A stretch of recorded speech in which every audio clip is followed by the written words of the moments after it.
Hello students, तो continue करते हैं 7th यूनिट में next term that is Davisson Germer experiment. ये एक्सपेरिमेंट परफॉर्म किया गया था डेविएशन जर्मर के द्वारा in 1927 to determines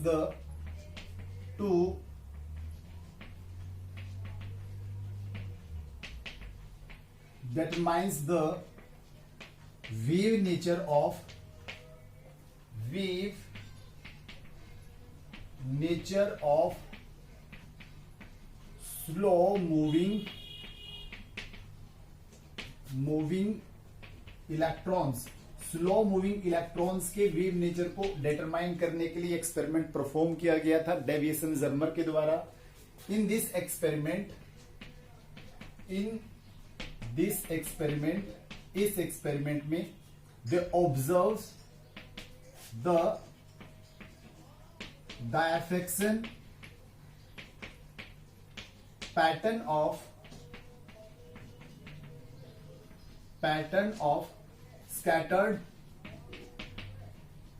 scattered electrons from a nickel crystal। इस एक्सपेरिमेंट में उन्होंने ऑब्जर्व किया क्या, डायफ्रैक्शन पैटर्न किनका, स्कैटर्ड इलेक्ट्रॉन्स का। जो इलेक्ट्रॉन स्कैटर्ड हुए किससे, निकल क्रिस्टल से। मींस इस एक्सपेरिमेंट में उन्होंने एक इलेक्ट्रॉन बीम को निकल क्रिस्टल पे डाला और वहां से इलेक्ट्रॉन्स की क्या होती है, स्कैटरिंग होती है। और स्कैटर्ड इलेक्ट्रॉन के डायफ्रैक्शन पैटर्न को उन्होंने ऑब्जर्व किया और डायफ्रैक्शन पैटर्न के ऑब्जर्वेशन से उन्होंने कंक्लूजन निकाला कि जो इलेक्ट्रॉन्स हैं वो वेव नेचर पोजेस करते हैं। नेक्स्ट बात करते हैं स्टूडेंट, जो एक्सपेरिमेंटल सेटअप इसके लिए यूज किया गया। The experimental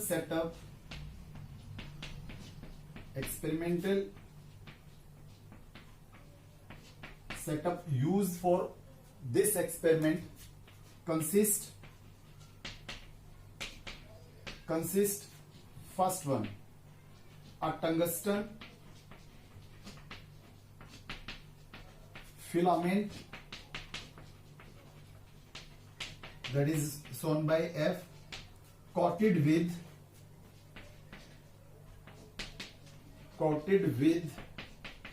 barium oxide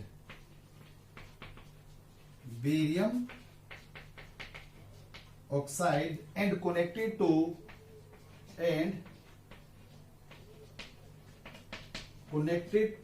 to a low tension battery।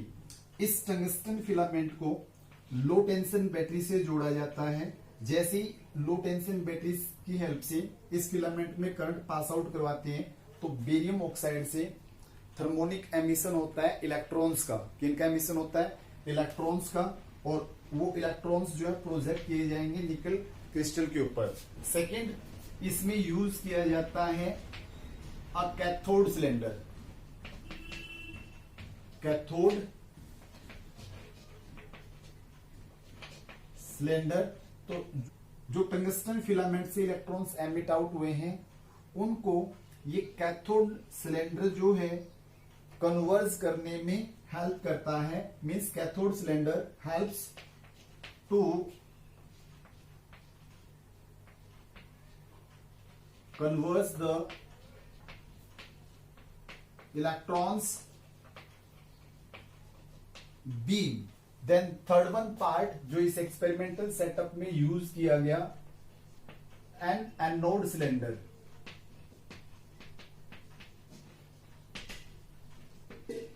एक एनोड सिलेंडर यूज किया जाता है जो उन इलेक्ट्रॉन बीम्स को क्या करता है, एक्सेलरेट करता है, जिनको कन्वर्ज किया गया है किसके द्वारा, कैथोड सिलेंडर के द्वारा। Means anode cylinder helps to accelerate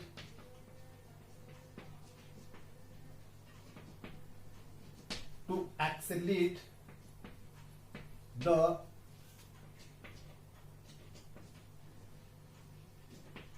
convergent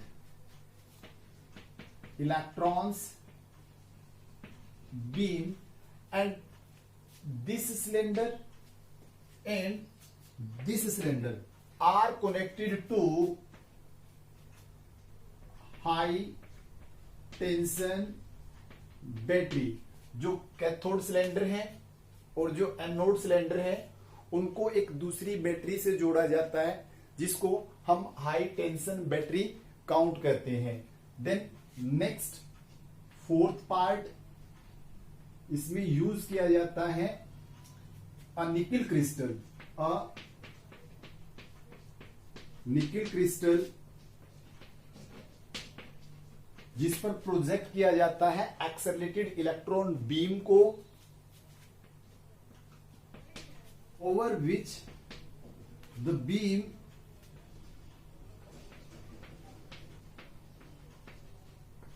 of accelerated electrons is projected and we observe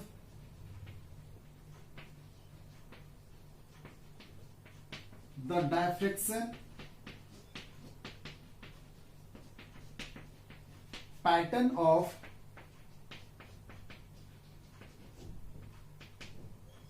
scattered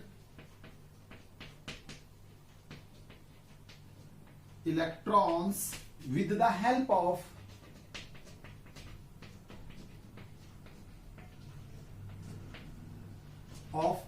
a detector, with the help of a detector which is shown by D। तो ये हमने discuss किया student कि deviation Germer ने slow moving electron के wave nature को determine करने के लिए जो एक्सपेरिमेंटल सेटअप यूज किया उसमें क्या क्या कंपोनेंट कंसिस्ट थे, मींस क्या क्या कंपोनेंट यूज किए गए। अब इन कंपोनेंट्स की अरेंजमेंट को स्टूडेंट एक डायग्राम की हेल्प से समझते हैं कि डेविएशन जर्मर ने जो ये एक्सपेरिमेंट परफॉर्म किया उसमें इन कंपोनेंट्स की क्या अरेंजमेंट थी और किस पैटर्न से ये एक्सपेरिमेंट परफॉर्म किया गया।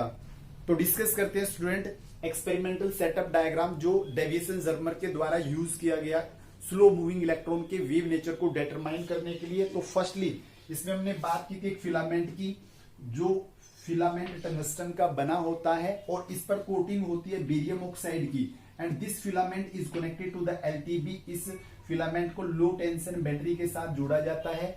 लो टेंशन बैटरी की हेल्प से इस फिलामेंट में से करंट पास आउट करवाते हैं। तो बेरियम ऑक्साइड जिसकी हमने कोटिंग की है वो हीटअप होता है और वहां से एमिशन होता है किनका, इलेक्ट्रॉन का। किनका एमिशन होता है, इलेक्ट्रॉन्स का। जो यहां से इलेक्ट्रॉन एमिट आउट हुए उनको ये कैथोड सिलेंडर, कौन सा cylinder, cathode cylinder which is connected to the negative terminal of HTB, जो हाई टेंशन बैटरी के नेगेटिव टर्मिनल से जोड़ा गया है।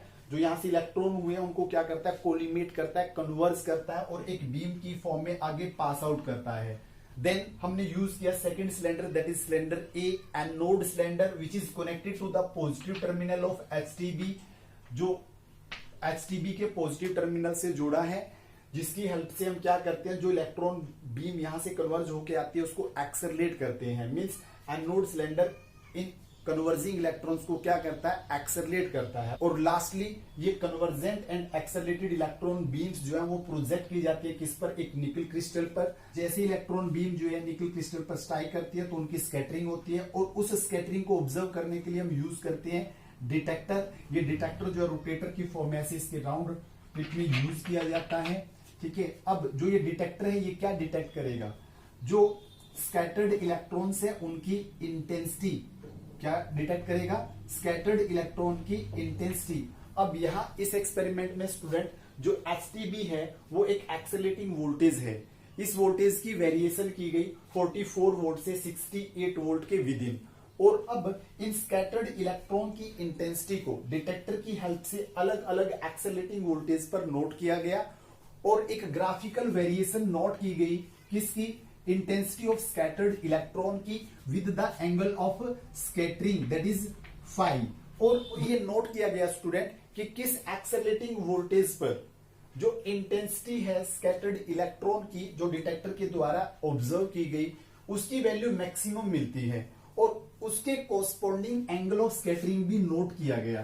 तो इस एक्सपेरिमेंट में पाया गया स्टूडेंट कि जो एक्सेलरेटिंग वोल्टेज है 54 वोल्ट पर जो स्कैटर्ड इलेक्ट्रॉन है उनकी इंटेंसिटी मैक्सिमम मिलेगी at the angle of scattering 50 degree, at the angle of scattering 50 degree. अब जैसे कि स्टूडेंट हमने नोट किया कि जो एक्सपेरिमेंट परफॉर्म किया गया उसमें accelerating voltage V accelerating 54 volt पर जो इंटेंसिटी है स्कैटर्ड इलेक्ट्रॉन की मैक्सिमम मिलती है, जिसके कॉरस्पॉन्डिंग एंगल ऑफ स्कैटरिंग क्या होता है 50 डिग्री। अब यहां से अगर बात करते हैं स्टूडेंट, डी ब्रोगली हाइपोथेसिस के अकॉर्डिंग एक इलेक्ट्रॉन की वेवलेंथ जो दी जाती है वो दी जाती है 12.27 angstrom divided by under the square root of accelerating voltage, और यहां एक्सेलरेटिंग वोल्टेज कितनी यूज की गई 54 वोल्ट। तो अब यहां इसे सिंप्लीफाई करते हैं तो 12.27 angstrom divided by under the square root of 54 volt. अब अगर इसे हम सिंप्लीफाई करते हैं स्टूडेंट तो लैम्डा डी ब्रोगली जो हमारे पास आएगी वो आएगी 1.66 Armstrong after the calculation. And अब अगर बात करते हैं स्टूडेंट कि डायफ्रैक्शन पैटर्न जो हमने ऑब्जर्व किया, diffraction pattern of scattered electrons, scattered electrons के डायफ्रैक्शन पैटर्न से हम अगर फाइंड आउट करते हैं तो जो डी ब्रोगली वेवलेंथ है स्कैटर्ड इलेक्ट्रॉन की वो आई 1.65 आर्मस्ट्रॉन्ग।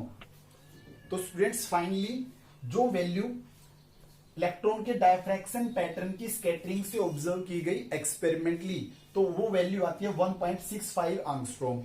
एंड जो डी ब्रोगली हाइपोथेसिस की थ्योरेटिकल कॉन्सेप्ट से वैल्यू निकाली गई स्लो मूविंग इलेक्ट्रॉन की वो क्या आई 1.66 आर्मस्ट्रॉन्ग। तो यहां से क्या कंक्लूजन बना स्टूडेंट कि जो एक्सपेरिमेंटल सेटअप है वो शो करता है कि जो स्लो मूविंग इलेक्ट्रॉन की वेवलेंथ है जो एक्सपेरिमेंटली फाइंड आउट की गई that is very close to the wavelength of slow moving electron find by the de Broglie hypothesis.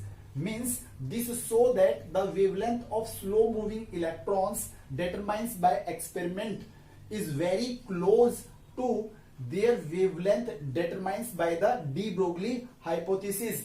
तो फाइनली स्टूडेंट हम डिस्कस कर चुके हैं डेविएशन जर्मर एक्सपेरिमेंट जिसमें स्लो मूविंग इलेक्ट्रॉन का वेव नेचर जो है डिटरमाइन किया गया। अब वही वेव नेचर जो है स्टूडेंट्स डी ब्रोगली हाइपोथेसिस के बिहाफ पे भी प्रूफ होता है। मींस चाहे हम उस स्लो मूविंग इलेक्ट्रॉन की वेवलेंथ डी ब्रोगली हाइपोथेसिस के बिहाफ पर निकाल लें या एक्सपेरिमेंटल वे से निकाल लें, दोनों वेवलेंथ जो होंगी वो क्या होंगी नियर बाय इक्वल होंगी। मींस स्लो मूविंग इलेक्ट्रॉन जो स्टूडेंट्स वो कैसा नेचर पोजेस करता है, वेव नेचर पोजेस करता है, ये एक्सपेरिमेंटली भी प्रूव हो जाता है और डी ब्रोगली हाइपोथेसिस के बिहाफ पे भी प्रूव हो जाता है।